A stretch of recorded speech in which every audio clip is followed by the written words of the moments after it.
Welcome to my channel. इस संसार में कितने ही बड़े हजारों लाखों व्यवसायी है और त्रिलोक जी छाबड़ा जी जैसे व्यवसायी मतलब सिर्फ व्यवसाय नहीं कर रहे हैं बल्कि ह- आप लोगों के भीतर जो ध्यान की जोत, योग की जोत और एक अच्छे लाइफस्टाइल की जोत जो जगा रहे हैं, ये बहुत ही वास्तव में बहुत ही प्रशंसनीय है। और मैं बहुत ही हृदय से गदगद होता हूँ जब आपका ये कार्य देखता हूँ तो। और अ, आप सब लोग सौभाग्यशाली हैं कि आप सुबह सुबह इतना जल्दी उठते भी हैं और आप इनके साथ जुड़ते भी हैं। तो अ, ये वास्तव में बहुत ही वास्तव मुझे लगता है भारत के घर घर में हर व्यक्ति के साथ ये जो योग है जुड़ना चाहिए वास्तव में। चलिए, आप सब लोगों को मेरा सुप्रभात। अ, अब तक हम लोगों ने थोड़ा सा रेकी के बारे में जाना। और रेकी जो हाथों में जो सक्रिय हो गई है, अब इस ऊर्जा का हम अपने डे टू डे लाइफ में अपने खुद के शरीर को, मन को स्वस्थ रखने के लिए कैसे उपयोग करें। देखिए, सबसे पहली बात आपको क्या समझने मालूम है कि ये जो हाथों में जो ऊर्जा आई है, ये वास्तव में फिजिकल लेवल तो बहुत छोटा है इसका। ये वास्तव में सूक्ष्म से सूक्ष्म स्तर तक जो है, ये सूक्ष्म शरीर पे ज्यादा काम करती है बनिस्बत के भौतिक स्तर पे। क्योंकि चूंकि सूक्ष्म स्तर पर जाकर हमें ऊर्जा ऊर्जा का बहुत बड़ा एक लाभ और प्रभाव मिलता है, इसीलिए हमें भौतिक स्तर पर उसका असर अनुभव में आता है। तो इसीलिए रेकी जो है, जो आज आपने सेल्फ हीलिंग जो आपने अभी रेकी सीखी है, वो सिर्फ आपके शारीरिक स्तर पर ही काम नहीं करेगी। आप हैरान हो जाएंगे, मानसिक स्तर पर काम करेगी, भावात्मक स्तर पर काम करेगी, और साइकिक यानी कि पारामानसिक जो हमारी क्षमताएं हैं उनके ऊपर काम करेगी, सूक्ष्म इंद्रियों पे काम करेगी, और आध्यात्मिक स्तर पर काम करेगी। और सबसे बड़ी बात क्या है कि जैसे जैसे हमारी ऊर्जा भीतर से बदलाव करने लगती है, हमारे शरीर में बिल्कुल एक नव निर्माण सा महसूस होने लगता है। तो इसीलिए मैं रेकी लोगों को इसलिए सिखाने की कोशिश कर रहा हूँ और घर घर पहुंचाने की कोशिश कर रहा हूँ कि लोग आत्म जागरण की तरफ जाएं, अपने शरीर के साथ जुड़ें, अपने शरीर से प्यार करें, इसको भगवान का मंदिर मानकर चलें, इस तरह से। तो अब आपको रेगुलरली रोज जो करना है वो क्या करना है, वैसे मैं इससे संबंधित जो वीडियो है वो सब मैं आपको शेयर कर दूंगा। जैसे ही आप लोगों की तरफ से मैं वो जानकारी प्राप्त कर लूंगा कि कहाँ भेजूं, तो उसके हिसाब से मैं आप लोगों को भेज दूंगा। आप सब लोग जो है उसको जो है उसको जरूर देख सकते हैं, क्योंकि एक बहुत नॉलेज ज्ञान तो बहुत लंबे चौड़े हैं, लेकिन मैं कोशिश कर रहा हूँ कि आपको जितना मैं 1 घंटे में दे सकूं, ठीक है। अब क्या करना है कि क्योंकि आपके हाथ चार्जर है, तो ये हीलिंग करना कोई बिल्कुल मुश्किल काम नहीं है। आपको सिर्फ अपने आप को स्पर्श करना होता है। तो रोज आपने अभी जैसे अभी आप अपने हाथों को रगड़ें, और एक 10 सेकंड रगड़ने से क्या होता है, थोड़ी सेंसिटिविटी बढ़ जाती है, तो उसके लिए 10 सेकंड रगड़ना होता है। और रगड़ने के बाद फिर आप क्या करें कि अपने 10 सेकंड रगड़ने के बाद में आप अपने हाथों को जो है एकदम कटोरी की तरह बनाकर, और उंगलियां बंद रखनी चाहिए, ये ध्यान में रखें, ताकि ऊर्जा इधर उधर से निकल ना जाए। तो अब आप और याद रखना, ऊर्जा यहाँ से सेंटर ऑफ द पाम से जाती है, ये ध्यान में रखें। तो इसीलिए जो अ, जो तो इसके ऊपर दबाव नहीं आना चाहिए, यानी कि जब आप ऊर्जा देते हैं तो आपका हाथ थोड़ा कटोरी की तरह होना चाहिए, क्योंकि ताकि आपको फील हो कि ऊर्जा कहाँ से जा रही है, ठीक है ना। तो अब आपने रगड़ लिया हाथ। अब दोनों हाथ ऐसे करके आपको प्रार्थना करनी है कि मे रेकी फ्लो फॉर हीलिंग। क्या प्रार्थना करनी है? हे रेकी ऊर्जा, मेरे हाथों में उपचार के लिए प्रवाहित हो। अब आप ऐसा क्या, आप मुझे फॉलो कर सकते हैं, मैं जैसे मैं कह रहा हूं, अपने दोनों हाथ सामने ले आएं और प्रार्थना करें कि हे रेकी ऊर्जा, मेरे हाथों में प्रवाहित हो मेरे उपचार के लिए। और उसके बाद फिर आप अपने सारे गुरुओं को, ईश्वर को याद करें और प्रार्थना करें। मैं ब्रह्मांड के सारे दिव्य गुरुओं को, ईश्वर को अ, और रेकी ऊर्जा का आवाहन करता हूं कि हे ईश्वर, हे गुरुओं, आप सब हमारे साथ रहें और अ, मुझे स्वास्थ्य और दीर्घायु और आनंद प्रदान करें। तो इस प्रकार से अपने गुरुओं को और अपने ईश्वर को याद कर लेना चाहिए, ताकि उनकी भी ऊर्जा के साथ आपका जुड़ाव हो जाता है। और उसके बाद अब आपने दोनों हाथ जो है ऐसे कटोरी की तरह बनाकर आप अपने सबसे पहले आंखों पे रख लें। जरा अपने आंखों पे रखें। मैं आपको ना दो चार अंगों पे बताऊंगा, फिर आपको जरूरत नहीं पड़ेगी, आप सब समझदार हैं, आप आराम से कर लेंगे। तो मैं दो चार अंगों पे बता रहा हूँ, आप अपनी आंखों पे रखें और हथेली बिल्कुल आंखों के सेंटर पे आनी चाहिए। और जब आप आंखों पे रखते हैं तो आपको कहना है, वैसे कहना चाहे तो, हे रेकी ऊर्जा प्रवाहित हो, मेरे दोनों आंखों को स्वस्थ करो, ऊर्जान्वित करो। आप भाव करोगे वैसे ही ऊर्जा जो है अपना डायरेक्शन चेंज करती जाएगी। अगर आप कहोगे क्लियर ऑल माय ब्लॉकेजेस, यहाँ पे जो भी अवरोध है उनसे मुझे मुक्त करो, तो फिर अवरोध को ही मुक्त करेगी, क्योंकि आपने वो भाव किया है इसलिए। अगर आप कहोगे कि balance my all the energies, तो बैलेंस करेगी। अगर आप कहोगे कि हील, इस पार्ट का उपचार करें, तो वो उपचार करेगी। अगर आप कहोगे चार्ज करो मेरे इस अंग को, ऊर्जान्वित करो, ऊर्जान एनर्जाइज करो, तो ऊर्जान्वित करेगी। अगर आप कहोगे कि रीजनरेट माय आईज, मेरे आंखों को नव निर्माण करो, अगर आंखों में कोई प्रॉब्लम है तो नव निर्माण करेगी। यानी कि जो भाव करोगे वही भाव से ऊर्जा हमेशा डायरेक्शन लेती है। तो अब इस तरह से आपका ध्यान अब हथेली पे रखें और देखें कि हथेली में कौन से हाथ से ऊर्जा जा रही है। अब जिस हाथ से ऊर्जा जा रही है, समझ लेना उस अंग अंग को ऊर्जा की आवश्यकता है, इसलिए उस हाथ से जा रही है और या उस अंग में जा रही है। तो तो उस अंग में ऊर्जा की जरूरत है, वो अंग प्रॉब्लम में है, इसका मतलब है कि उसके अंदर ऊर्जा की कमी है। तो जिस अंग पे हाथ रखोगे ना आप, उस अंग पे अपने आप ऊर्जा का प्रवाह शुरू हो जाएगा। अब अपना एक हाथ उठाकर अपने लेफ्ट कान पे ले जाएं और दूसरा हाथ उठाकर राइट कान पे ले जाएं। आप जानते हैं कि आंखों में भी पूरी बॉडी रिप्रेजेंट होती है और आपके कानों में भी पूरी बॉडी रिप्रेजेंट होती है। आपके कानों में भी सारे पूरे नर्वस सिस्टम के अंग कॉरस्पॉन्डिंग जोन्स हैं और आंखों में भी कॉरस्पॉन्डिंग जोन्स हैं। इसलिए आंखों को और कान को उपचार करने से पूरे अंगों को भी लाभ मिलता है। लोगों ने अपने आंखों की कई समस्याओं को दुरुस्त कर दिया है, मोतियां निकाल दिया है कई लोगों ने। ये सब हजारों सैकड़ों 30 साल का अनुभव हम लोग देख रहे हैं। और कानों की भी हियरिंग को कई लोगों ने लाभ दिया है। 30 30 साल पुरानी जो सुनने की क्षमता थी उसमें लोगों ने लाभ दे दिया है। तो इस तरह से कानों कानों से अब लेकर, अब धीरे से एक हाथ अपने टेम्पल एरिया पे ले जाएं, लेफ्ट ब्रेन और राइट ब्रेन के ऊपर लेके जाएं ऊपर। और अब अपने ब्रेन को रिकी करें। हाँ, जब आप हाथ हटाते हैं ना, तो एकदम एनर्जी कट ना करें। पहले एक हाथ एक अंग पे ले जाएं, फिर दूसरा हाथ दूसरे अंग पे ले जाएं, ताकि वो कनेक्टिविटी जो ऊर्जा की है ना, वो बनी रहे। तो अब आपने दोनों हाथों से आपने अपना ब्रेन का उपचार शुरू कर दिया। ये बहुत ही इंपॉर्टेंट पार्ट है हमारा लेफ्ट ब्रेन राइट ब्रेन, क्योंकि एक तो इससे रिलैक्सेशन मिलता है ब्रेन को, ब्रेन में बहुत बहुत शांति आती है। जो ब्रेन में जो बेचैनी, जो तनाव होता है, उसको आराम मिलता है।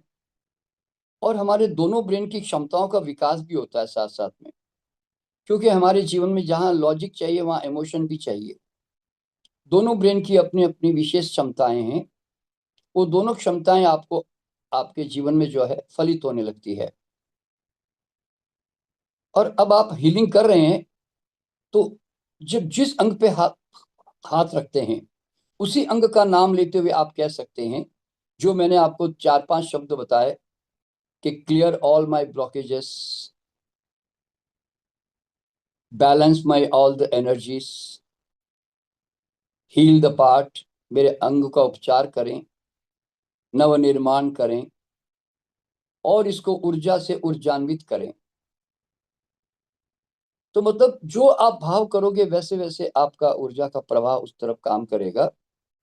तो अब आप महसूस करेंगे कि आपके दोनों ब्रेन को अगर आप रेकी कर रहे हैं, तो एक हाथ से किसी से ऊर्जा जा रही होगी, क्योंकि जो ब्रेन की जरूरत, जहाँ जरूरत है वहां ऊर्जा का प्रवाह होता है। इसमें मजेदार बात क्या है, जहां ऊर्जा चाहिए वहीं जा रही होती है, जहाँ नहीं चाहिए वहां नहीं जाती है। अपना हाथ शांत रहेगा, यानी कि एकदम ठंडा रहेगा। अब यही ऊर्जा को आप जो है अपने एक हाथ यहाँ पे थर्ड आई पे ले आइए, दूसरा पीछे की तरफ लेके चले जाइए, इस तरह से, जैसे मैंने पीछे रखा है ऐसे, इस तरह से, ऐसे। अपना राइट हैंड अपने आगे चक्र पे ले आइए, लेफ्ट हैंड पीछे के हाथ की तरफ ले जाइए। अब आप अपनी थर्ड आई का उपचार कर रहे हैं। ये हमारे दो बहुत प्रमुख केंद्र है। एक तो लेफ्ट ब्रेन राइट ब्रेन बहुत प्रमुख केंद्र है आज के जमाने में, जहाँ तनाव, चिंता, भय, कई तरह के मानसिक समस्याएं हैं।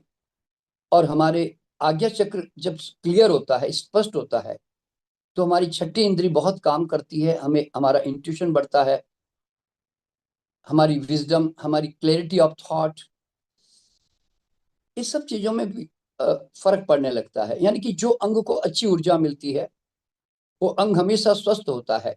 ये उसका नियम है।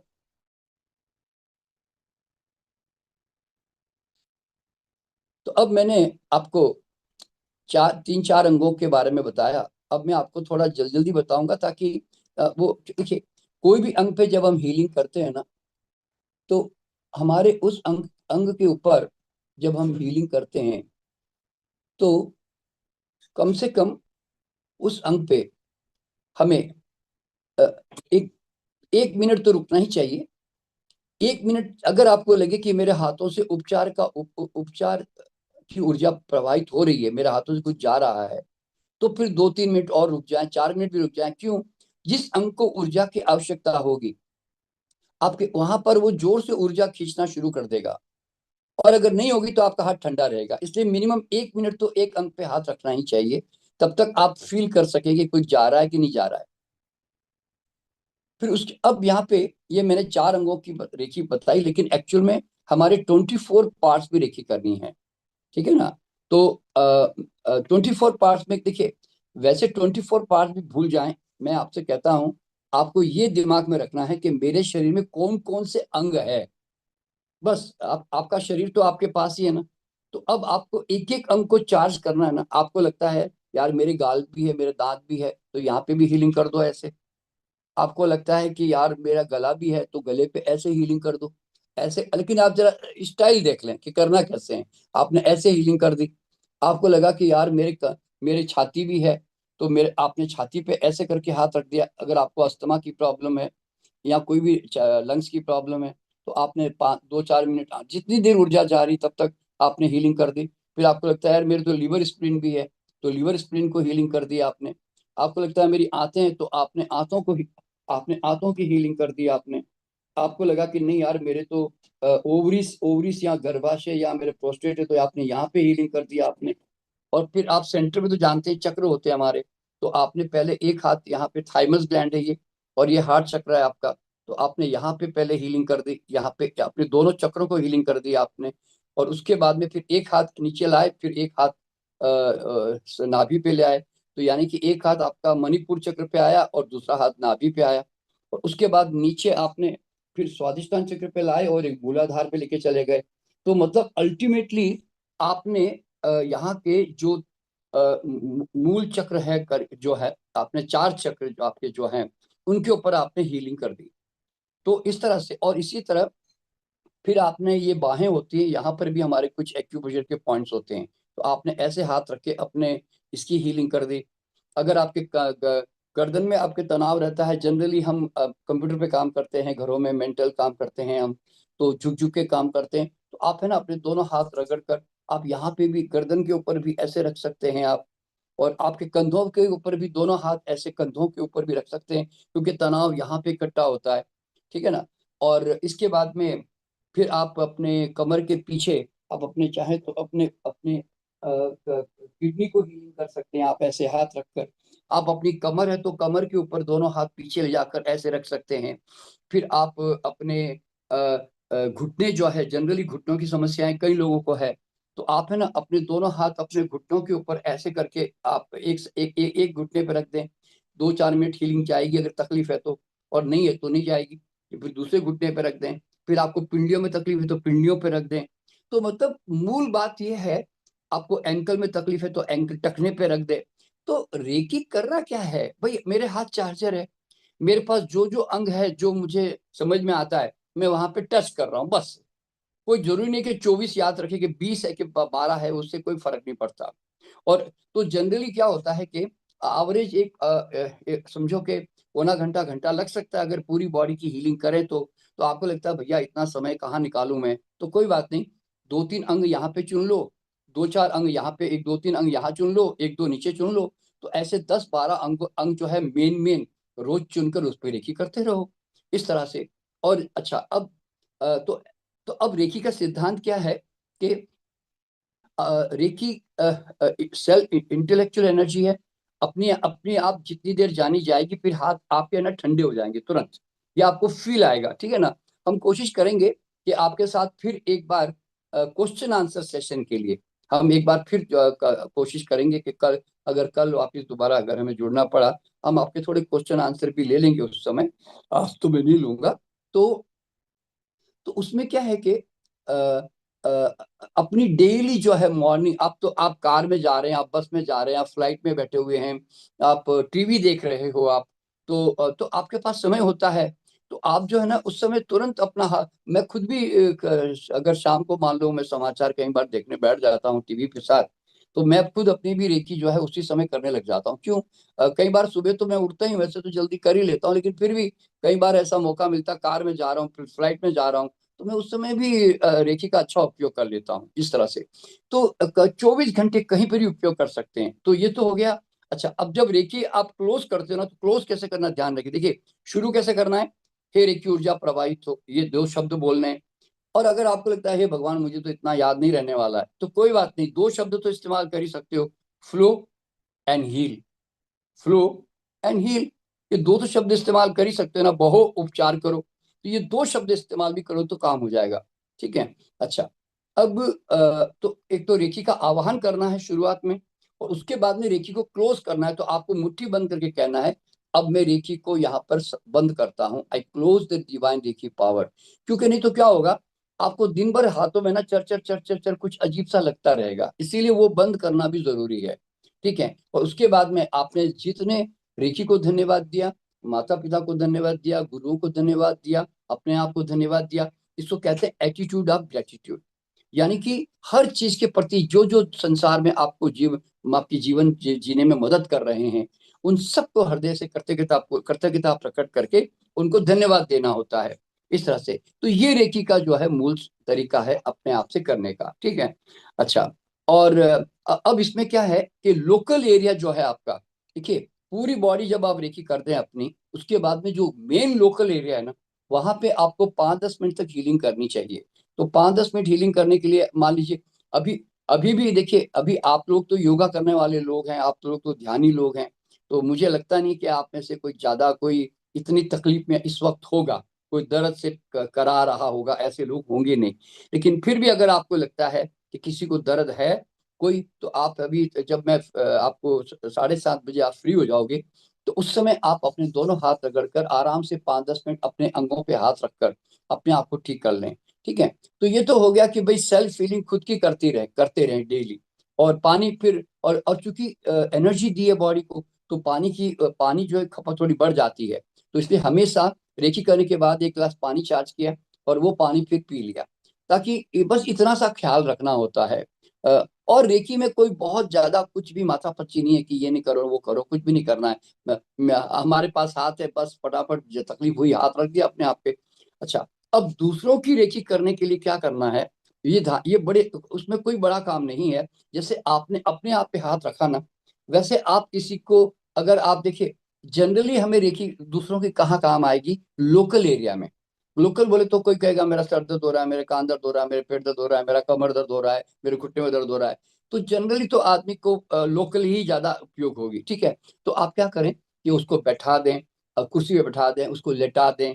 और लेकिन एक बात ध्यान रखना, जब आप दूसरों को रेकी करते हैं तो आपको उस तरह की पोजीशन नहीं लेनी चाहिए कि जिससे आपके अंदर दर्द पैदा हो जाए। जैसे कई बार क्या होता है, कोई आदमी खड़ा हुआ है तो आप उसको यूं करके रेकी कर रहे हो आप, तो आपके हाथ दुखने लग जाएंगे, आपकी कमर भी खींच सकती है। इसीलिए आप भी कंफर्टेबल पोजीशन में रहकर, अगर आप कुर्सी ऊपर कर रहे हैं तो आप भी कुर्सी पे बैठ जाएं, ताकि उसके कमर पे हीलिंग करनी है तो आपकी कमर दुखे नहीं, कम से कम ये ख्याल रखना बहुत जरूरी है, ठीक है। और तो जनरली तो लोकल एरिया पे हमें हीलिंग ज्यादा करनी है। अच्छा, अब यहाँ पे लोकल एरिया की हीलिंग करने के लिए एक हमारा और विषय ऑरा के बारे में है, जिसको ऑरा क्लीनिंग कहते हैं। दोस्तों, ऑरा क्लीनिंग वैसे तो प्रैक्टिकली एक वीडियो आपको मैं भेजूंगा, उसके अंदर वो मैडम ने सब गाइड किया हुआ है। तो वो वीडियो से आपको समझ में आ जाएगा कि ऑरा क्लीनिंग क्यों करते हैं। देखिए, हमारे शरीर के अंदर जब भी कोई प्रॉब्लम आती है ना, तो वो सबसे पहले हमारे आभा मंडल में आती है, बाद में शरीर पे प्रकट होती है। तो मान लीजिए मेरा सर दर्द हो रहा है, तो सर दर्द में क्या होता है, मेरे आभा मंडल में एक हैवीनेस, हैवी एनर्जी पहले डेवलप होती है, फिर सर दर्द होता है। तो आभा मंडल का नियम क्या है कि अगर मैं वो सर के मेरे आसपास यहाँ पे ऊर्जा क्षेत्र में वो एनर्जी क्रिएट हुई, अगर मैं उस ऊर्जा को यहाँ से ऐसे ऐसे करके बाहर की तरफ ऐसे मैं निकाल दूं, ऐसे 5 काउंट करते हुए, 1 2 3 4 5, और ऊपर उसको ब्लो कर दिया। ब्लो इसलिए कर दिया क्योंकि आपने एक ऊर्जा, ब्लैक एनर्जी, हैवी एनर्जी आपने रिलीज की है, तो उसको वापस डिस्कार्ड करना होता है, उसको खत्म, फेंक देना होता है। तो आपको, मैं इसको उस समय भाव करें कि ये ऊर्जा ब्रह्मांड में जाकर शुद्ध हो जाए, ताकि वो ऊर्जा को डायरेक्शन मिले। तो आपने क्या किया, कम से कम ऐसे 2-3 मिनट तक आपने उसके सर में से, अगर सर भारी, यहाँ भारी है तो आपने यहां से निकाला, अगर इस तरफ भारी है तो आपने यहां से ऐसे से निकाला, और अगर आंख भारी है तो आपने एक इस तरफ निकाला। ऐसे मतलब 2-3 मिनट तक यूं यूं करके, मतलब 5 ही गिनती से, 1 2 3 4 5, 1 2 3 4 5, ऐसे। फिर इस तरह से इस आंख से निकाला, मान लो इस आंख पे प्रॉब्लम है तो। और अगर छाती में प्रॉब्लम है तो आपने यहाँ आपके कोई हाथ में दर्द हो रहा है तो आपने हाथ से ऊपर ऊपर टच नहीं करना है इसमें, ऊपर ऊपर से ऐसे ऐसे करके निकालना है। इसको ऑरा क्लीनिंग कहते हैं। ऑरा क्लीनिंग जो है ना, इतनी इफेक्टिव है, मैं बता रहा हूँ आपको कि कई अधिकतर बीमारियों में हम जब ऑरा क्लीनिंग कर देते हैं ना, तो रेकी की जरूरत भी नहीं पड़ती। बता रहा हूँ रेकी क्यों, काफी हैवीनेस उसमें से निकल गई, आदमी कहता है ये आराम मिल गया मेरे को। तो मतलब इतनी इफेक्टिव हीलिंग है ये। तो तो आप जब भी किसी की लोकल हीलिंग करें तो हमेशा ध्यान रखना, अगर घुटने हैं तो घुटनों में ऐसे ऐसे करके, घुटनों से दोनों हाथों से बाहर की तरफ निकालना, अपने बॉडी में लेके नहीं आना, ये ध्यान में रखें। तो वो एक समझो एक हैवी एनर्जी है ऑरा में, आप उसको रिलीज कर रहे हो, तो ऐसे से रिलीज करके आपने उसको बाहर निकाला और आपने उसको फेंक दिया। तो ऐसे 2-3 मिनट तक जो है ना, कम से कम ऑरा 2 या 2-3 मिनट, 4 मिनट आप ऑरा क्लीनिंग करें।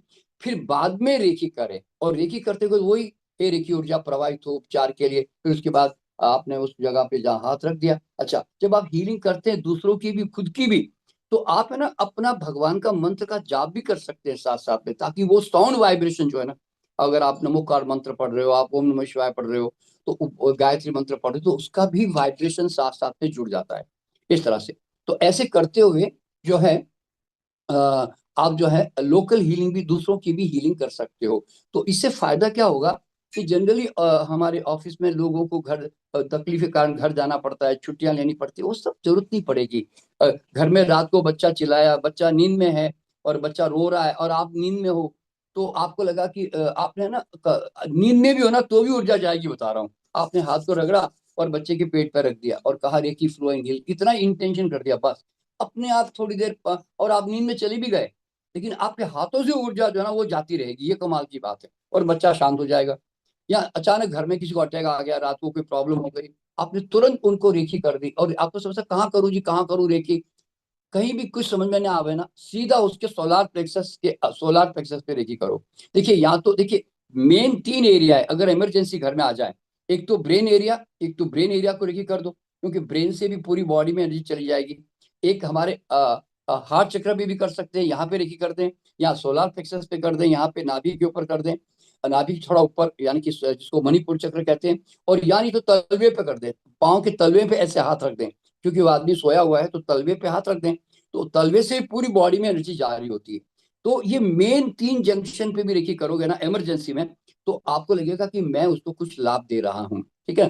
बाकी तो जनरली कोई लोकल एरिया में प्रॉब्लम होती है, भाई वो कहता है मेरा कमर दर्द हो रहा है, सर दर्द हो रहा है, या कुछ भी, तो आप उसको ऐसे कर सकते हो। ठीक है। देखिए रेकी, ये तो और दूसरों को जब रेकी करोगे ना, तो आप फुल, देखिए बड़ी बीमारी है, लंबे समय से क्रॉनिक चल रही है, तो रोज उसके ना फुल बॉडी रेकी करो। जैसे आप अपनी फुल बॉडी रेकी करते हो ना, वैसे उसको भी फुल बॉडी रेकी करो। तो जैसे आपने पहले उसके लिटा दिया, और आपने पहले उसकी आंख पे हाथ रखा, 1-2 मिनट रखा, अगर नहीं एनर्जी जा रही तो आगे बढ़ जाओ, फिर कान पे रखा, फिर उसके सर पे रखा, फिर आपने गाल पे रखा, फिर आपने थर्ड आई पे रखा, फिर गले पे रखा। ऐसे तो दूसरों के लिए हाथ रखते, जैसे मान लीजिए मुझे इस लंग पे रेकी करनी है, तो एक हाथ ऐसे, एक हाथ ऐसे, तो ऐसे एक हाथ इस लंग पे आ जाएगा, एक हाथ इस लंग पे आ जाएगा, ऐसे। तो इस तरह से मैं आपको हमारी ई बुक भी है, ई बुक भी है, मैं वो ई बुक भी आपको भेज दूंगा। तो वो, ताकि आप वो किताब सब लोग जो है वो मंगवा, आप अपने संपर्क करके मंगवा लीजिएगा इनसे। तो मैं सब कुछ शेयर कर दूंगा आप लोगों को, ठीक है ना। तो इस तरह से आप लोग जो है अपने दूसरों का उपचार भी कर सकते हैं। क्लियर। अच्छा, तो फुल बॉडी जब दूसरों की रेकी करोगे ना, तो उसका फायदा क्या होगा कि कहाँ कहाँ, कौन कौन से अंग में प्रॉब्लम में, देखिए क्या होता है, जब हम रेकी किसी की फुल बॉडी रेकी करते हैं ना, तो किस अंगों के कारण वो बीमारी उसकी डेवलप हो रही है। मान लीजिए किसी को सर दर्द हो रहा है, तो आपने देखा सर में हीलिंग नहीं जा रही है, पर लिवर में हीलिंग जा रही है, पेट में हीलिंग जा रही है, इसका मतलब गैस और लिवर के कारण प्रॉब्लम है भाई। तो जहां जहां ऊर्जा की रिक्वायरमेंट होगी, मान लीजिए कमर, घुट्टे में दर्द है, आपने देखा घुट्टे में तो हीलिंग गई नहीं, कमर के अंदर जा रही है, क्योंकि कमर से रूट चक्र से कनेक्टेड है उसका। तो क्या होता है, जिस जिस एरिया से उसका रिमोट जो कनेक्शन है, मतलब उसका रूट कॉज है, वो आपको समझ में आएगा। अच्छा, जहां जहां आप रेकी करोगे ना, सारे अंगों पे, एक एक अंग पे करोगे, आगे भी पीछे भी, पहले आगे की कर दें पूरी बॉडी की, फिर पीछे की, फिर उल्टा करके उल्टा पीछे की कर दें, तो आपको पता चलेगा कि कौन कौन से अंग में कितनी एनर्जी गई। देखिए, अगर 2 मिनट गई तो कम प्रॉब्लम है, 5 मिनट गई तो थोड़ी ज्यादा प्रॉब्लम है, और 10 मिनट गई तो और ज्यादा प्रॉब्लम है। और कई बार कई अंगों में इतनी तकलीफ होती है कि आप जब हाथ रखते हो ना दूसरों के ऊपर, तो आपका है ना हाथ दर्द भी होने लग जाता है, इतनी जोर से हीलिंग, जैसे कोई मैग्नेट की ऊर्जा की तरह चूस रहा होता है, इतनी जोर से एनर्जी जा रही होती है। और जाते जाते फिर फिर जित ऊर्जा जैसे ही उसने लेनी बंद कर दी, आपका हाथ ठंडा हो जाता है, यूं समझ ले, फिर वो दर्द खत्म हो जाता है। तो ऐसे करके एक बार किसी की फुल बॉडी रेकी करोगे ना, आपको मजा आ जाएगा, और वो आपको पता चल जाएगा कि इसके कौन कौन से अंगों में कितनी एनर्जी है, और कौन कौन से अंग कितना काम कर रहे हैं। ठीक है ना। तो इस मतलब हमें एक प्रकार से बॉडी की डायग्नोसिस हो जाती है, यूं समझ लें। तो रेकी हीलर जो होता है ना, वो अपने हाथों से ऐसे बॉडी को टच करके ही पता कर लेगा कि इसकी बीमारियां कहाँ कहाँ पर है। ठीक है। अच्छा, अब जब आप रेकी समाप्त कर चुके हो, उस समय एक म्यूजिक वगैरह चला दे, ओम चला दे, मंत्र चला दें, और उसके बाद में जब हीलिंग समाप्त हो जाए, तो आप अपने दोनों हाथ है ना मुट्ठी बंद करके रेकी बंद करनी है, जैसे मैंने कहा। फिर बाद में एक बात ध्यान रखना, जब हम दूसरों का उपचार करते हैं, तो हमारे नाभि से ना एक इमोशनल कॉर्ड डेवलप होता है।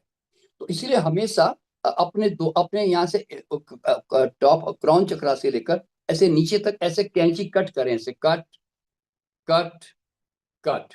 तो वो हमारे आभा मंडल से और हमारे चक्रों से कई बार उसका ना उसके साथ हमारी कनेक्टिविटी बनने लगती है। तो हम उसको हीलिंग करने के बाद अपने आप को कट जरूर करें, और अपना हाथ जाकर, क्योंकि एक आपने ऑरा क्लीन किया, आपके हाथ गंदे भी हुए हैं, ठीक है ना, ऊर्जा से, तो इसलिए जाकर हाथ धो लें। और और इन केस अगर आपको लगे कि मुझे मुझे हीलिंग करने के बाद मुझे भी हैवीनेस लग रही, क्योंकि आपने उसके ऑरा में कुछ देर रहे हैं आप, तो आप क्या करें, अपने हाथ दोनों ऐसे रखें, आप मेरे साथ कर सकते हैं, ऐसे हाथ रखकर कहें, हे रेकी ऊर्जा प्रवाहित हो, मेरे स्वयं के आभा मंडल को शुद्ध करो, मेरे आभा मंडल को क्लीन करो, क्लियर क्लियर में ऑरा। उसके बाद क्या करो, धीरे से 7 बार ऐसे अपने ऑरा को साफ करो ऐसे। और कल्पना क्या करना, एक बड़ी हेवी सी ब्लैक एनर्जी लेयर निकल कर नीचे जा रही है, और नीचे ले जाकर अपने कमर से ले जाकर झटक देनी चाहिए, जोर से झटक दें। और फिर ऐसे 7 बार जो है ना अपना ऑरा साफ करें। तो अगर आपके ऑरा में अगर मान लो कोई इंपैक्ट आया है तो, नहीं तो जरूरत नहीं होती, 90% जरूरत नहीं होती। और कुछ लोग की बॉडी सेंसिटिव होती है ना, उनको फील आता है कि मुझे भी बॉडी में हैवीनेस फील हो रही है, इसीलिए। और फिर भी लगता है कि यार और ज्यादा हैवीनेस लग रही, मान लो 1 2 5% लोगों को, तो फिर जाके क्या करो, हाथ पांव धो लो ठंडे पानी से। तो उससे फिर ऑरा जो है चेंज हो जाता है तुरंत यूं। तो इस तरह से, तो ऐसे करने से जो है रेकी जो है आप कहीं भी कर सकते हैं।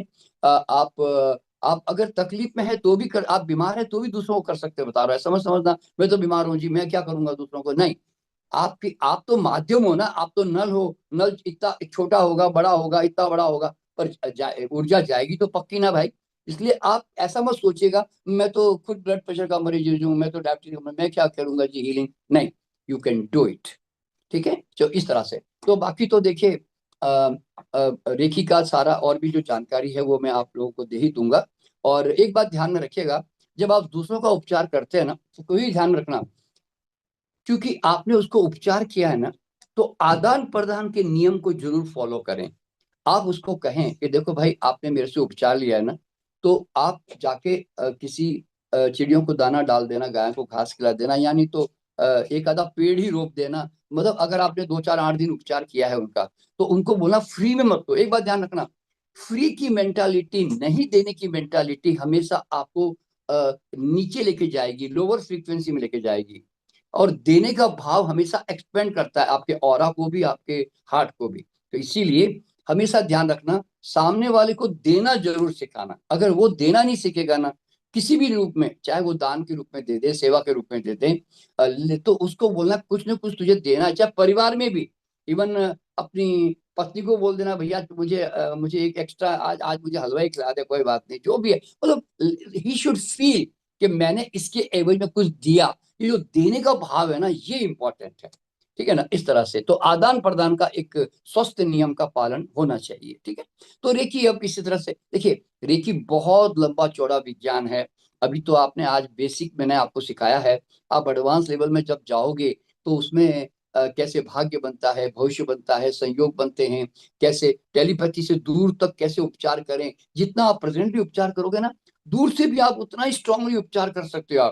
आप किसी परिस्थिति गड़बड़ हो गई है, कोई समस्या चल रही, तो उसके अंदर पॉजिटिव ऊर्जा भेजकर दूर से उसके अंदर चेंजेस लेके आ सकते हो, किसी के मन में परिवर्तन लेकर आ सकते हो। क्यों? आप टेलीपैथिकली उसके ऊर्जा क्षेत्र में घुसते हो। तो इस तरह से मतलब बहुत आपकी अपनी ही क्षमताओं का है ना, आप पूरा उपयोग करते हो उसमें। Power of intention, power of subconscious mind को कैसे कंट्रोल करें। लोग कहते हैं ये विचार कंट्रोल में नहीं आते।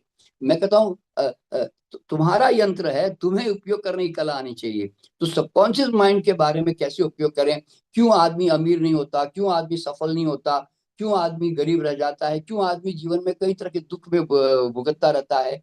तो ये सारी चीजें, यानी कि अल्टीमेटली क्या होता है कि आपके जीवन में कैसे यंत्र काम करते, तंत्र काम करते, मंत्र काम करते हैं, कैसे मनोकामनाएं 100% सफल होने के डेफिनेट लॉ होते हैं। तो ये जितने भी जो रहस्य है ना, जिसको लेकर हम एक आदमी परेशान रहता है, वो सारे अपनी क्षमताओं को, शक्तियों को जब पहचान लेता है ना, तो उसके सारे, मतलब फिर उसकी खोज समाप्त होने लग जाती है। फिर उसको लगता है मेरे पास सारे हथियार हैं, यानी कि मेरे पास ऐसे बहुत सारे हाथ है, और मैं उससे जो है मैं दुनिया में कुछ भी कर सकता हूँ। ये सबसे बड़ी बात होती है। तो दोस्तों, अब मैं रेकी में, मैं जब रेकी सिखाता हूं तो मैं रेकी सिर्फ रेकी ही नहीं सिखाता हूँ। एक बात ध्यान रखना, देखिए, हथियार किसी को देने से पहले है ना, अगर हमने उसको, उसका उसका माइंड और उसके हेल्थ को अगर ठीक, मान लीजिए एक योद्धा है, उसका माइंड नेगेटिव में जी रहा है, और वो योद्धा जो है शरीर रूप से स्वस्थ भी नहीं है, तो दोस्तों वो क्या लड़ाई लड़ेगा जीवन में, तलवार भी दे दी तो क्या काम की तलवार है। तो इसीलिए मैं आज जब मैं रेकी सिखाता हूं तो मैं चाहता हूं कि मैं आपके जो, जिस कारणों से आज आप दुखी होते हो, तनाव में जाते हो, चिंता करते हो, भयग्रस्त होते हो, वो भी निकलना जरूरी है, क्योंकि वो कॉज है, वो आपको कमजोर कर रहा है। और दूसरी तरफ खान पान के भी जो नियम है, हेल्थ के लिए नियम है, मैं उसके बारे में भी चर्चा करता हूँ। तो मैं कोशिश करूंगा, आज तो मैं, चूंकि हमारे पास समय की सीमाएं हैं, तो मैं हेल्थ संबंधी अगर आपको कल जानकारी चाहिए तो कल एक बार सेशन में आपका और ले लूंगा। अगर आपको त्रिलोक जी कहेंगे तो मैं कल सुबह फिर आ जाऊंगा, और आपका जो है, मैं हेल्थ से संबंधित आपके क्वेश्चन आंसर भी होंगे या उससे संबंधित कोई भी गाइडेंस है, वो मैं कल फिर पूरा का पूरा खाली हेल्थ के ऊपर फोकस करूंगा। आज मैं अभी हेल्थ का विषय नहीं ले रहा हूँ, आज मैं आपका अध्यात्म का विषय ले रहा हूँ। देखिए, यहाँ पर क्या है कि बीमारी के हमारे दो मुख्य कारण है। उसमें माइंड और हमारा हेल्दी, हमारी लाइफस्टाइल, ठीक है ना, खान पान जो होता है। तो मैं माइंड को सबसे प्राइमरी रखता हूँ, क्योंकि मन जो है ना, हमारी बॉडी में एक एक सेकंड में हमारी केमिस्ट्री और हार्मोन्स को गड़बड़ कर रहा होता है। इसलिए अगर आपने मन को ठीक नहीं किया ना, आप चाहे दुनिया के कुछ भी कर लो, आप बीमार पड़े ही रहोगे। देखिए, एक बात ध्यान में रखना, रेखी कितनी भी अच्छी होने दो, ध्यान कितना भी अच्छा होने दो, योग कितना भी अच्छा होने दो, हवा धूप कितनी भी अच्छी होने दो, विश्राम कितना भी अच्छा होने दो, लेकिन दोस्त, और तो ध्यान रखना, अगर बीमारी का कॉज आपको नहीं पता और आपने नहीं निकाला ना, तो आप ये सब कुछ करके भी आप बीमार पड़े रहोगे। क्यों? You are cause maintain mean disease maintain. तो दोस्तों, जब तक आप कॉज को निकालोगे नहीं, जिससे मैं, मेरा हाथ दर्द हो रहा है, मैं इस कॉज को हटा ही नहीं रहा हूं, तो तुम कब तक यहाँ पे मालिश करते रहोगे या उपचार करके एक्सरसाइज करते रहोगे या रेकी करते रहोगे? कब तक करते रहोगे? इसीलिए always work on the root cause, यू समझ लें। ठीक है, तो अब आज मैं सबसे पहले माइंड के ऊपर आपको बात करना चाहता हूं। देखिए, आदमी दुखी होता है, तनाव लेता है ना, चिंता करता है। तो क्यों करता है? क्योंकि थोड़ा अज्ञानता में है, सत्य से परिचय नहीं है उसका। ठीक है, अब जनरली किसी को पूछो, भाई साहब दुखी क्यों है, तो वो, आपने कभी भी नोट कर लेना, वो हमेशा दूसरों पे उंगली करता है। वो कहता है, भाई साहब इनके कारण दुखी हो जी। तो एक बात ध्यान में रखना कि बाहर जो है ना चिंगारियां हैं, पेट्रोल तुम्हारे भीतर है, ध्यान रखना। और वो पेट्रोल तुमने इकट्ठा किया है, दुनिया ने लाकर तुम्हारे भीतर नहीं रखा, ये ध्यान में रखना। इसीलिए बाहर की चिंगारियां आकर आग लगा जाती है, और तुम क्या कहते हो, नहीं जी, इस चिंगारी ने मेरे घर में आग लगाई जी। अरे भाई, पर तुम्हारे अंदर पेट्रोल नहीं होगा तो आग क्यों लगेगी? तो तुम्हें अपने पेट्रोल को ठीक करना है, क्योंकि चिंगारियों को दोष भी कब तक देते रहोगे भाई? तो इसीलिए तो आज ये पेट्रोल की टंकियां क्या क्या है, जो हमने अनजाने में अपने अंदर विकसित कर दी है, हमें पता नहीं चला। मैं थोड़ा सा उसके ऊपर चर्चा करके फिर समाप्त करूंगा। देखिए, हमारे भीतर है ना 5 टंकियां हमारे भीतर है।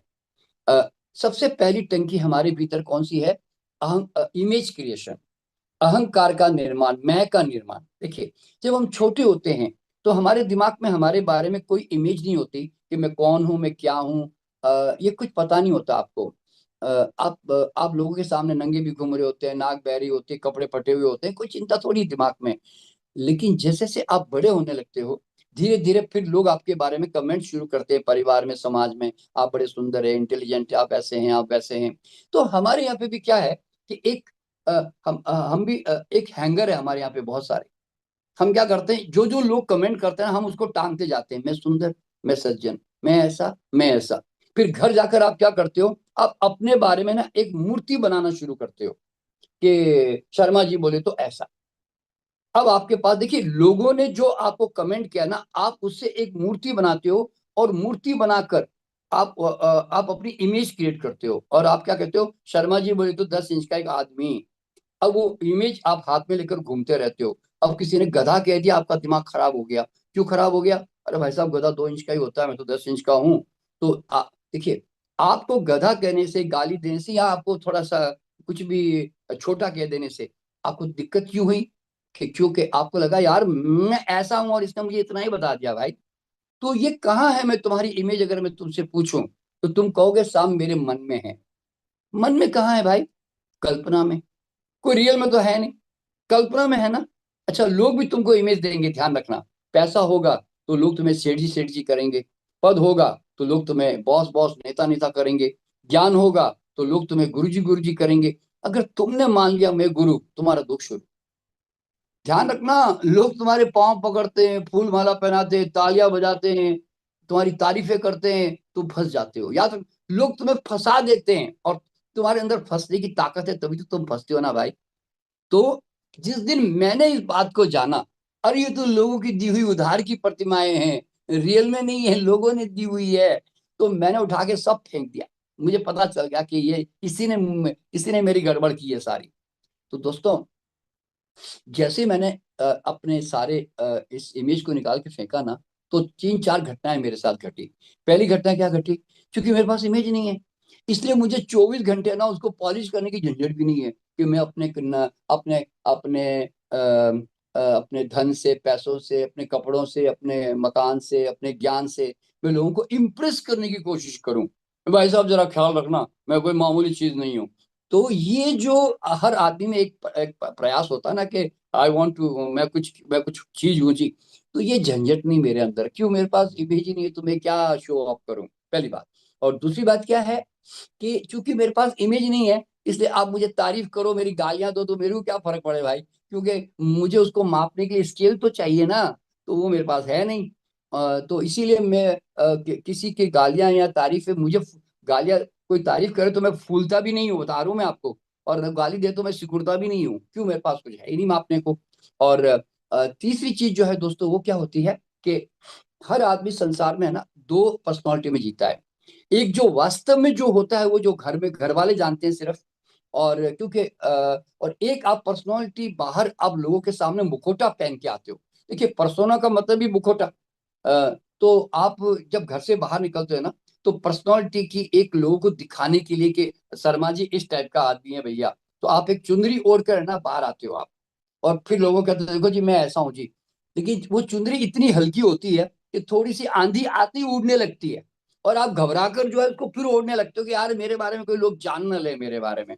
अरे भाई, तनाव किसको कहते हैं मालूम है, जब तुम दो पर्सनालिटी को लेकर आप है ना अपने अंदर झगड़ा कर रहे होते हो, परेशान हो रहे होते हो। तो दोस्तों, मेरे पास दो पर्सनालिटी नहीं है। जैसे मैं अभी आपसे बातें कर रहा हूँ ना, अगर मेरी पत्नी के साथ में मैं बात करूंगा ना, तो मैं यही मेरी स्टाइल होगी जैसे मैं आपके साथ कर रहा हूँ। मेरे बच्चे के साथ भी ऐसे ही करूंगा, मैं भिखारी के साथ भी ऐसे ही करूंगा, मेरे स्टाफ के साथ भी ऐसी बात करता हूँ। वो ऐसा नहीं कि आपने आपने देखा होगा, आपकी पर्सनालिटी है ना लोगों के हिसाब से बदलती रहती है। आप अपनी पत्नी के सामने जाके बात करोगे, अलग स्टाइल हो जाएगी। आप बेटे बच्चों के सामने बात करोगे, अलग हो जाएगी। आपके कोई स्टाफ है तो उसके सामने, एक नौक बहुत छोटा सा स्टाफ है तो उसके सामने अलग हो जाएगी, कोई बड़ा आदमी है तो आपकी अलग हो जाएगी। यानी कि योर पर्सनालिटी चेंजेस। तो इस तरह से क्या होता है कि तो मेरे पास पर्सनालिटी नहीं है, इसलिए परिवर्तन का कोई रास्ता नहीं मेरे पास भी। ठीक है, अच्छा, अब लास्ट जो है वो तो सब आप सब जानते ही हैं कि लोग क्या कहेंगे, यानी कि लोगों के हिसाब से फिर देखिए, जितनी इमेज आप माइंड में लेके बैठते हो ना, उतना उतना ही आप लोगों से डरोगे। ये इसका सिंपल सा नियम है, क्योंकि तुम लोगों के हिसाब से इमेज को मेंटेन कर रहे हो भाई। तो देखिए, मजेदार बात क्या मालूम है, लोग तुमसे डरे हुए हैं और तुम लोगों से डरे हुए हो, and nobody is bothered about anybody. किसको किसकी चिंता है भाई। लेकिन तुम्हारा दिमाग है ना अज्यूम करता है, मान लो तुम्हारे एक दो लोग तुम्हारे ऑफिस में, तुम्हारे घर में कोई तुम्हारे बारे में बात कर रहे हैं, तो तुम्हें क्या लगता है सारी दुनिया मेरी चर्चा कर रही है, मेरे बारे में बोल रही है। तो आदमी है ना अज्यूम करके लंबा चौड़ा कर देता है। मान लीजिए आप किसी बस में जा रहे हैं, किसी पार्टी में जा रहे हैं, अचानक आपका यहाँ से शर्ट फट गया मान लो। अब आप ही को मालूम है फट गया ना, लेकिन आपका यहाँ से फट भी गया ना, तो आप देखना पूरे पार्टी में या बस में बैठे बैठे आप ऐसे हाथ रखे रहोगे, ऐसे हाथ होने भी नहीं दोगे। अच्छा, आपने अगर ऐसा कर दिया तो क्या हो जाएगा, अरे नहीं नहीं वो देख लेगा मेरा यहाँ से फट गया करके। अच्छा, आपने अगर मान लो किसी का देख लिया कि किसी का यहाँ से फटा हुआ है, तो तुम क्या सोच लोगे, जरा आपको सोचो। लेकिन हमारा दिमाग है ना इतना परेशान हो जाता है, नहीं नहीं उसको दिखना नहीं चाहिए मेरा यहाँ फट गया करके। तो अरे भाई, किसी को नहीं पड़ी है, तुम्हारा फट गया तो 1 मिनट सोचेगा, 1 सेकंड सोचेगा, लगता है बेचारे का स्ट्रेच होके फट गया करके, बहुत नहीं, उसके बाद वो अपने काम धंधे में लग जाएगा। लेकिन तुम्हारा दिमाग क्या सोचता है, नहीं नहीं मेरे बारे में सब लोग क्या सोच रहे होंगे, ऐसे। तो नो बडी इज बॉदर्ड। मान लो तुम एक गांव में जा रहे हो, तुम्हें कोई नहीं जानता उस गांव में, और तुम गुनगुनाते हुए आराम से जा रहे हो, और गाना गाते हुए, झूमते हुए, नाचते हुए, इतने में 4 लोग सामने आ गए। आपने गाना बंद कर दिया, झूमना बंद कर दिया।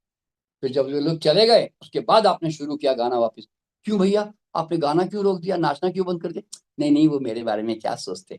अच्छा, वो 4 लोग जो बिल्कुल आपको जानते तक भी नहीं, आपको तो जो नहीं जानते वो भी, उसके अंदर भी मैं इमेज डालना चाहता हूँ जी कि मैं शर्मा जी कैसे आदमी हैं, बड़े शरीफ आदमी हैं जी।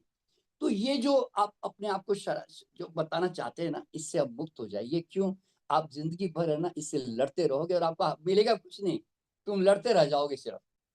तो इसीलिए अच्छा, तो अब यहाँ पे एक बात ध्यान रखना, जब तुम्हें कोई कहे ना कि अहंकार निकाल दो, चाहे वो कई आध्यात्मिक गुरु कहते हैं अहंकार निकाल दो, तो याद रखना, अगर कोई भी गुरु कहे कि अहंकार निकाल दो, ये शब्द अगर इस्तेमाल करे, तो समझना उसने तो नहीं निकाला, पक्की बात। क्यों? जो निकाल चुका होता है ना, वो कभी ऐसी बात करेगा ही नहीं, क्योंकि अहंकार कोई चीज थोड़ी है जो उठा के बाहर कर देंगे भाई। अहंकार अज्ञानता है, अहंकार भ्रम है, अंधकार है। तो रोशनी पैदा होते ही अंधकार भाग जाता है ना, आंखें चक्षु खुलते ही भ्रम टूट जाते हैं ना। तो दोस्तों, अहंकार कभी निकालना मत, जाग जाना। जाग जाओगे ना, अहंकार जड़ जाएगा अपने आप। दोस्तों, मैंने भी मेरा कोई अहंकार निकाला नहीं है। मैंने अहंकार कैसे निर्मित हुआ, मैंने उसका प्रोसीजर समझने की कोशिश की कि बचपन से ये अहंकार मेरे अंदर निर्मित हुआ कैसे, कम वक्त। तो मैंने देखा कि यार, बचपन में किसी ने मेरे गाने की तारीफ कर दी, किसी ने मेरी सुंदरता की तारीफ कर दी, मेरे ज्ञान की तारीफ कर दी, तो मैं धीरे धीरे फूलता चला गया। तो इस तरह से, तो वो जो बिल्डिंग प्रोसेस है ना, आप जब स्कूल में मेरी तारीफें हुई, कुछ मुझे अवार्ड दे दिया, कुछ भी, तो वो जो आपके अंदर वो बिल्डिंग प्रोसेस समझ जाओगे ना, तो आप हंस पड़ोगे। ध्यान रखना, अहंकार के निर्माण का प्रोसेस जब आप देखोगे ना, तो आप हंस पड़ोगे, और जैसे ही आपको हंसी आएगी ना, आपका अहंकार झड़ जाएगा। दोस्तों, मुझे कोई विनम्रता का ढोंग नहीं करना पड़ता है, पर मैंने देखा, मैं कई आध्यात्मिक गुरुओं से मिला हूँ, मैं अगर 5 मिनट उनके विरोध में बात कर दूं ना, तो फिर उनके अंदर का वो रियल जो व्यक्तित्व बाहर आ जाएगा। तो मतलब, ये झूठ का जीवन जी रहे होते हैं अहंकार के निकालने के नाम पर। अहंकार कई अधिकतर लोगों का निकलता नहीं है, मेंटेन रहता है। अभी अभी देखिए, मैं वैसे तो खैर किसी व्यक्ति के बारे में कभी मैं कमेंट नहीं करता, पर अभी अभी जैसे हमारे शंकराचार्य के साथ जो हो रहा है, तो वो सब, उनको क्या अहंकार है भाई, जो एक गए हैं कुंभ में नहाने, तो क्या अहंकार लेके गए भाई। अरे नहीं नहाए तो वो कौन सा उसमें नहाने से बड़ी उनको पुण्य मिल जाता, लेकिन फिर भी, मतलब हमारे संत महात्मा भी अहंकारों से भरे पड़े हैं, ये एक बड़ी अजीब सी बात है। तो इसीलिए हमें ये समझ जाना चाहिए कि what is my image creation. और दूसरी जो टंकी है दोस्तों, वो पेट्रोल की क्या है? Non acceptance. हम किसी को एज इट इज स्वीकार ही नहीं करते। हम ना तो अपने आप को स्वीकार करते, ना दूसरों को स्वीकार करते हैं, और हमेशा तराजू में लेके तोलते रहते हैं, मेजरमेंट करते रहते हैं। देखिए, कांटा कांटा काटा क्यों है, नहीं पूछना। चुभता है क्या? बचने के रास्ते खोजो। फूल फूल क्यों है, नहीं पूछना। अच्छा लगता है क्या? उसके पास जाने के बहाने खोजो। अरे भाई, तुम जानते हो अच्छी तरह से कि कांटा है, चुभता ही है, उसका स्वभाव है, फिर भी तुम क्या करते हो मालूम है? जिंदगी भर कांटे को लेकर चर्चा करोगे। भाई साहब, ये जो कांटा है ना साहब, 10 साल से मेरे को चुभ रहा है भाई साहब, ये कल भी मेरे को चुभा, अभी सुबह घर से निकलते हो चुभा जी मेरे को। अच्छा, और कितने दिन कर लोगे भैया? कब तक करते रहोगे? अरे कांटा है, वो तो चुभेगा ही ना, तुम ही बच लो भाई। तुम अपने प्लास्टिक चढ़ा दो, तुम कुछ कर लो उसके ऊपर, या तुम उसके ऊपर ढक्कन डाल दो, या उसके ऊपर धागा बांध दो, कुछ तो कर लो, लेकिन तुम कांटे की चर्चा करके कर क्या लोगे? तो जब तुम, देखिए एक बात ध्यान रखना, जब तुम दूसरों के बारे में निंदा या उसके बारे में जब तुम कुछ कमेंट करते हो ना, तो याद रखना, तुलना करते हो, तुम अपने अंदर अनहैप्पी मूवमेंट को क्रिएट कर रहे हो, नुकसान तुमको हो रहा है। कांटा तो पूरे 50-100 साल तक भी वहीं रहने वाला है, वो कुछ में बदलाव नहीं आएगा, और तुम्हारे अंदर तो बदलाव आ गया भाई। तो इसीलिए एक्सेप्ट एज इट इज। देखिए, किसी भी व्यक्ति के बारे में आप कैसे निर्णय कर सकते हो भैया? एक आदमी कितने जन्मों जन्मों का संस्कार, अपने माँ बाप के संस्कार, अपने परिस्थिति के संस्कार, समाज के संस्कार, और अपने खुद के आइडिया कॉन्सेप्ट का बना हुआ बेचारा पुतला, आप कहते हो कि why is like that, is like that. तो सूत्र क्या मालूम है? ऐसा ही है, स्वीकारो, आनंद लो या सुलझा लो। भैया, अगर आप नहीं सुलझा सकते, किसी को लगता है तो कांटा है, ये तो कभी बदलने वाला भी नहीं है, तो फिर मजे लो उसके, मैं यूं कहता हूँ। इसलिए मैं जब नालायक से नालायक आदमी को मिलता हूँ, तो मैं ये नहीं कहता हूँ कि नालायक क्यों है, मैं कहता हूँ कमाल का नालायक है यार, कमाल का बेवकूफ है, कमाल का आलसी है, कमाल का इंटेलिजेंट है, कमाल का स्मार्ट आदमी है। क्यों ऐसा है, ऐसा क्यों नहीं है, इसको ऐसा होना चाहिए। अरे भाई, तुम तो तराजू लेके बैठे रहते हो और तोलते ही रहते हो, कि सरला कितने ग्राम की है, शोभा कितने ग्राम की है। आज मेरा हस्बैंड 50 ग्राम अच्छा हो गया, आज मेरा हस्बैंड मेरा 50 ग्राम थोड़ा नीचे गिर गया वापस। यानी कि तुम सारे दिन अपने रिश्तों को, अपने दोस्तों मित्रों को, अपने समाज को, हर एक को बट तराजू लेके कम ज्यादा करते रहते हो, रोज करते रहते हो।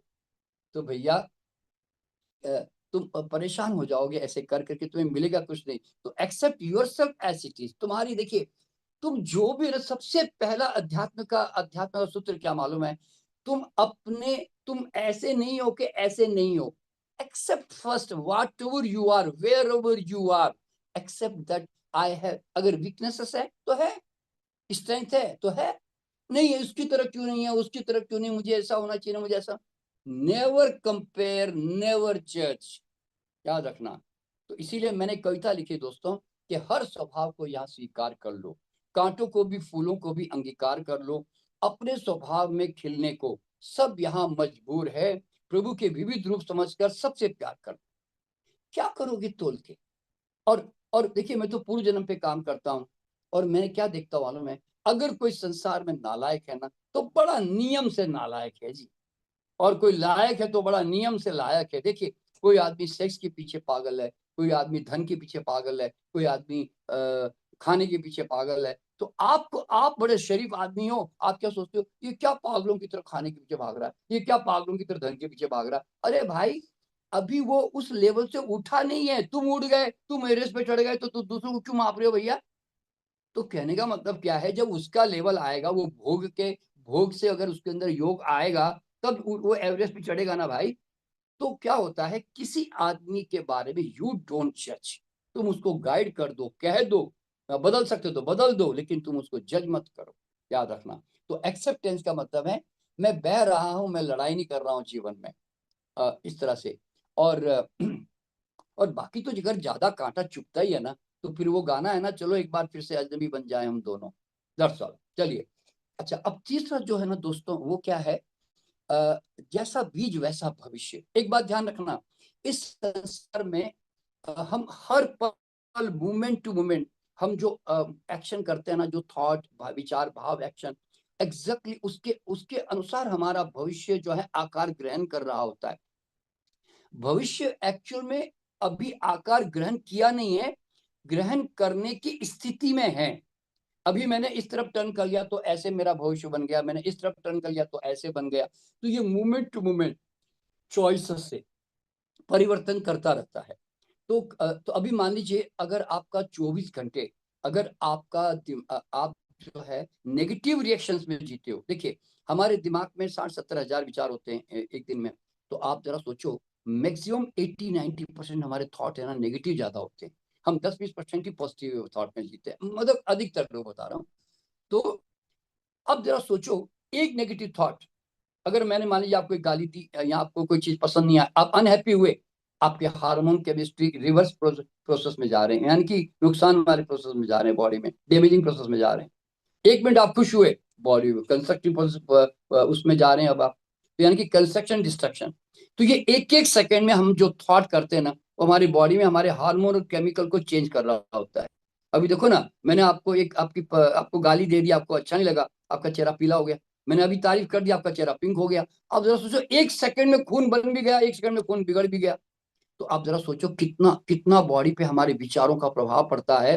तो आप है ना 24, क्योंकि आप जागरूक नहीं हो, होश में नहीं हो, इसलिए आपकी मर्जी से सब कुछ जो है वो प्रतिक्रियाएं चल रही होती है। तो इसलिए आज आप ध्यान क्यों करवा रहे हैं यहाँ पे, आपको आपको आनापानसति क्यों करवाई है? श्वास मन मन के साथ कनेक्टेड है ना। जैसे ही इसमें परिवर्तन आएगा ना, अगर ध्यान रखोगे, तो तुरंत आप उसको देखिए। जागरूक आदमी रिएक्शन नहीं कर सकता, ये समझ लें, ये होता है। तो इस तरह से, तो वर्तमान जब जो है तुम्हारा जैसा होगा वैसा तुम्हारा भविष्य बनेगा। तो अगर तुम अगर तुम चाहते हो कि कल मैं सुबह आंख खोलूं तो मुझे आनंद ही आनंद मिलना चाहिए जी, तो भैया आनंद के बीज डालोगे तो आनंद मिलेगा ना। तो अगर तुम्हारा ये पल आनंदित होगा तो अगला भविष्य आनंदित होगा ना।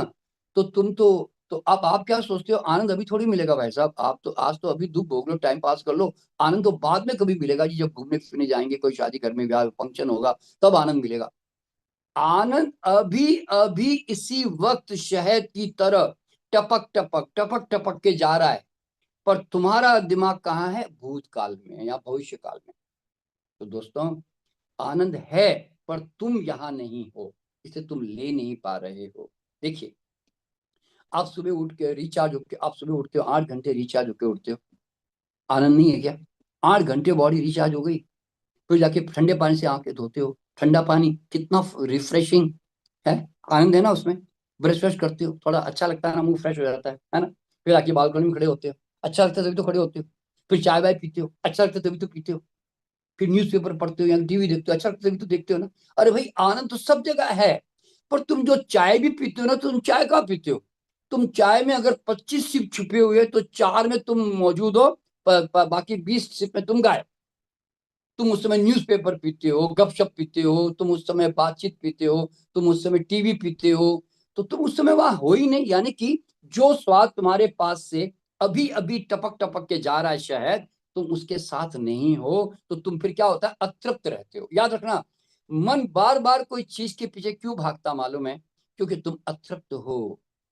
तो दोस्तों, तुम अब उस चीज को भोग लो ना। दोस्तों, जिस दिन तुमने होश पूर्वक चाय के एक एक सिप को, या जो भी तुम पीते हो, मैं वो तो चाय तो एग्जाम्पल है, तो आप है ना उसको पूर्णता के साथ पियो ना, एक एक स्वाद का मजा लो ना। जब चाय पी रहे हो तो पूरी पियो ना भाई, एक एक सिप को पियो ना भाई। भोजन कर रहे हो तो भोजन का एक एक स्वाद का मजा तो लो ना यार।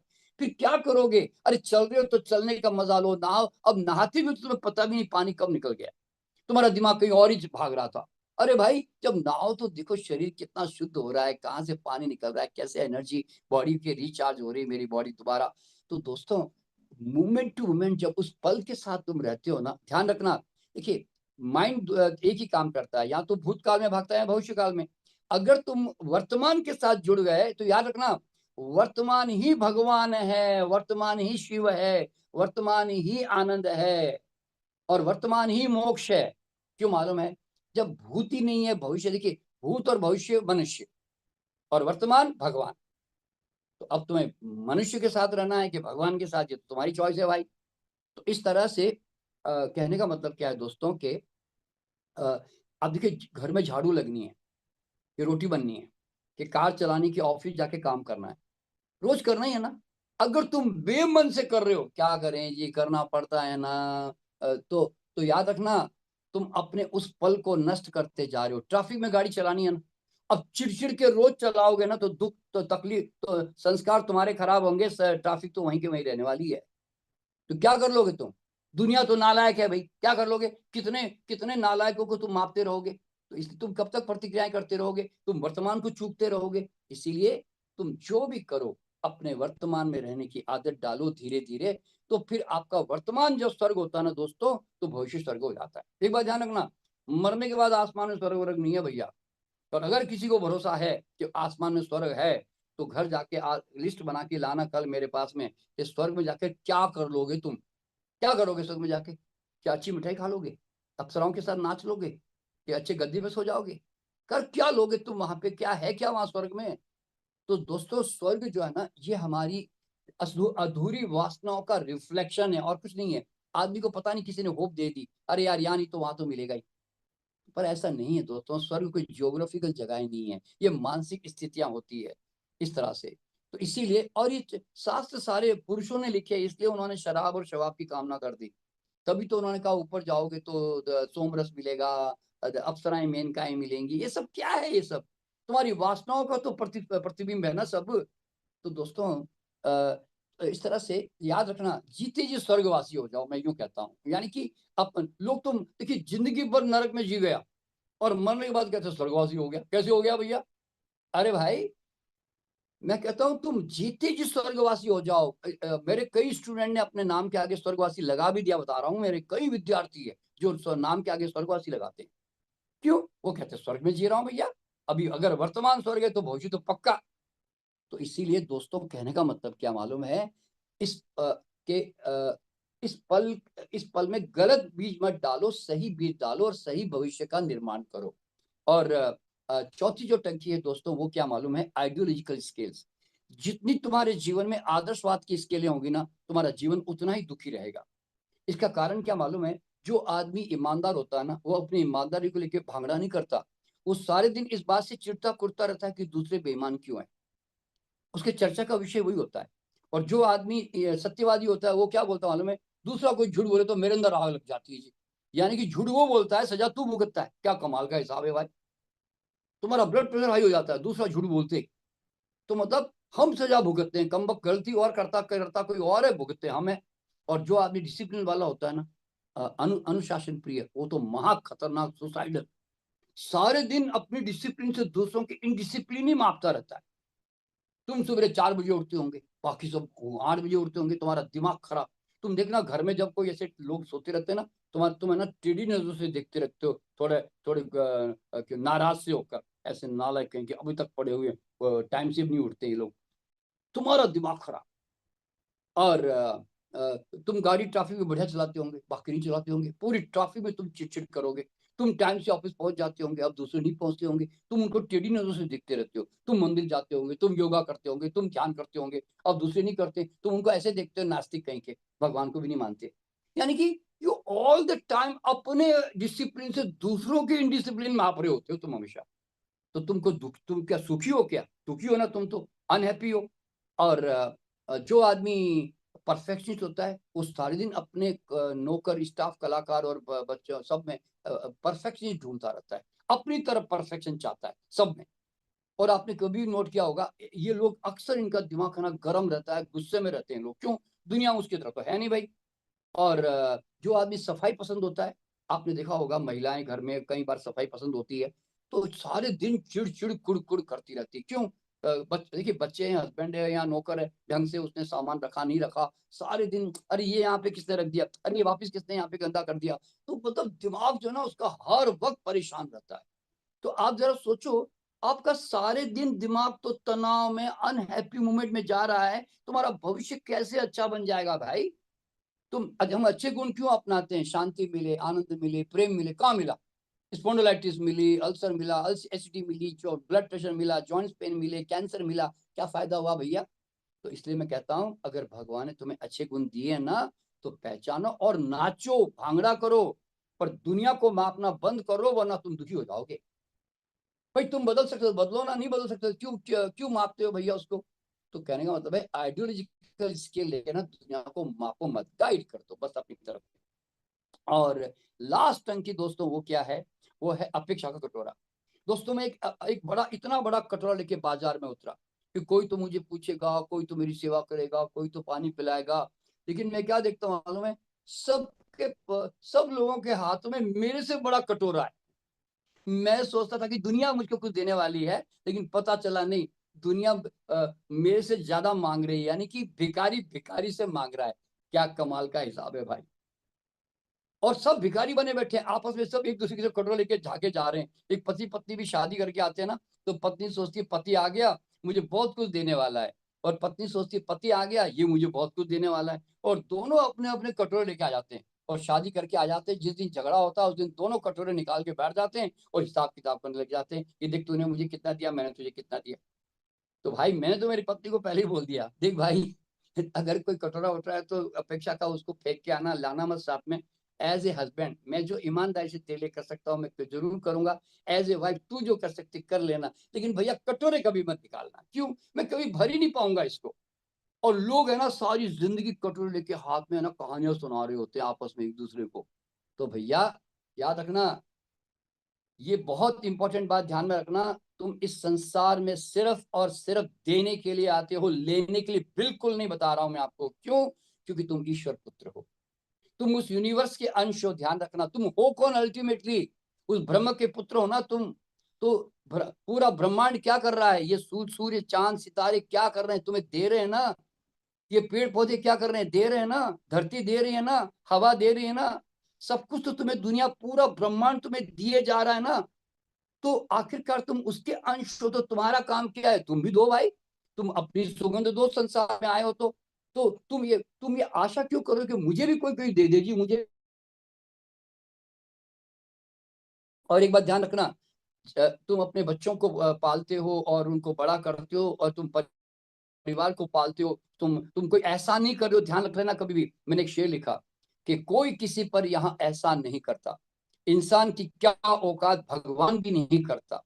हमारी दी हुई हर मदद, हमारा दिया हर दान, हमारा दिया किसी पे एहसान नहीं, किसी पे एहसान नहीं, स्वभाव की मजबूरी है। जैसे पेड़ों का फलना, धरती का जनना, सूरज का निकलना, नदियों का बहना। नदी कहती है देख भाई मैं तेरे घर के पास से बह के निकल गई, अब तूने पानी पिया तो तेरी मर्जी, न पिया तो तेरी मर्जी, डुबकी नहाना है तो नहा ले, तेरी मर्जी, मत नहा तो तेरी मर्जी। नदी को कोई चिंता नहीं है कि कोई मेरा पानी पी रहा है कि नहीं पी रहा है। सूरज को कोई चिंता नहीं है, वो कहता है मैं तो मेरा रोज आके काम करके चला जाता हूँ भैया, तुमको लेना है तो खिड़की खोल दो, नहीं मैं तो बंद करके बैठो, मुझे क्या भैया। तो why should I bother as a father, as a brother, as a husband. मैं जो दुनिया में कर सकता हूँ आई विल, मैं अपनी पूरी सुगंध देके जाऊंगा भैया। अब किसी को पसंद आएगी, किसी को पसंद नहीं आएगी, और करूंगा तो उतना ही ना जितनी मेरी ब्लूप्रिंट है, जितनी मेरी क्षमता है, मैं उतना ही तो करूंगा ना। मतलब एक फूल उतनी तो सुगंध देगा, तो उतना ही तो कलर छोड़ेगा जितना उसके अंदर भरा हुआ है। तो दोस्तों कहने का मतलब क्या है, आप इस संसार में दो दो दो बस। लोग कहते हैं मेरे बच्चे हमारी केयर नहीं करते। अरे क्यों करेंगे भैया? मैं तो पहला क्वेश्चन ये करता हूं क्यों करें? क्योंकि तुम्हारे माँ बाप ने तुमको पाला, तुम्हारे बच्चे अब आगे बच्चों को पालेंगे, उनके बच्चे आगे के बच्चों को पालेंगे, तो साइकिल तो ऐसे चलती है भैया, ऐसे तो चलती नहीं है। और अगर तुम चाहते हो कि तुम्हारे बच्चे केयर करें, तो उनके बच्चों के मन में तुम्हारी मेमोरी होगी ना, तुम्हारे प्यार की, अनकंडीशनल लव की, तब तो तुम्हारे तरफ रिवर्स होंगे ही, क्योंकि प्यार इतना कमजोर नहीं होता कि वापस ना आवे। पर अगर तुमने ऐसा प्यार किया जो डोमिनेशन वाला था, हिसाब किताब वाला था, इमोशनल ब्लैकमेलिंग वाला था, अहंकार वाला था, तो भैया फिर वो प्यार नहीं आएगा, ध्यान रखना। और अगर बच्चों के दिमाग में तुमको लेकर ये डायलॉग है कि बड़ा, जनरली क्या होता है, थोपा टोका, अगर ये तीन शब्द है तो बच्चा तुम्हारी तरफ क्यों आएगा भाई? वो तो तुमसे मुक्त होना चाहेगा। तो कहने का कंडीशनल लव दो, तुम कोई एहसान नहीं कर रहे हो बच्चों को पाल के, उन्होंने तुम्हें सेवा करते हो, मेहमान की घर से निकल गया तो चिंता में ऐसे कितनी सोल हमारे थ्रू यात्रा करती है। तो इस तरह से दोस्तों, सॉरी, हाँ, तो दोस्तों इस तरह से बस मैं समाप्ति पे हूँ दोस्तों, अब एक 2 मिनट और लूंगा फिर मैं समाप्त करूंगा।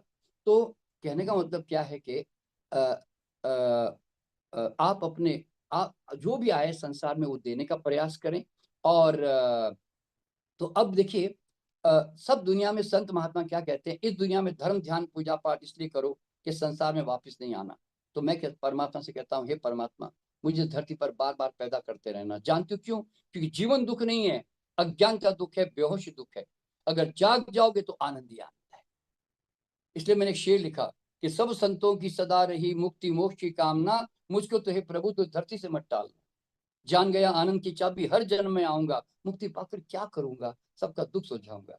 तो दोस्तों, चिंगारियां तो कल लाख है कि 2 लाख है, मुझे क्या, पर मैंने अपने पेट्रोल लिए, इसलिए मेरे पास आग लगने का कोई अब साधन नहीं है।